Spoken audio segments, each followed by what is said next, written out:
Не поймите неправильно. Мои братья и сестры, и если мы с вами читаем сунну, не надо останавливаться на этом. Не думайте, дескать, я столько много ракатов читаю. Я сподвижник.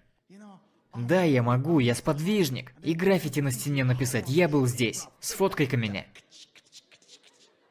Да что с вами такое, люди? Немного попоклонялись и фоткаются. Сегодня все стало Мубарак, Мубарак. В пятницу говорят Джума Мубарак, Джума Мубарак. Да что ж такое-то? Я пришел фаджр почитать, не чтобы говорить фаджр Мубарак. Что с вами? Совершили умру, говорите умра Мубарак. Все Мубарак, Мубарак. Я вот никогда не слышал ифтар Мубарак. Рамадан Мубарак, конечно, говорят, но не говорят ифтар Мубарак. И вот эта одержимость фотографиями. Все сводится к тому, мол, я был здесь, сфоткай-ка меня. Ради чего ты все это делаешь? Пошел на ночной намаз, просишь друга взять камеру.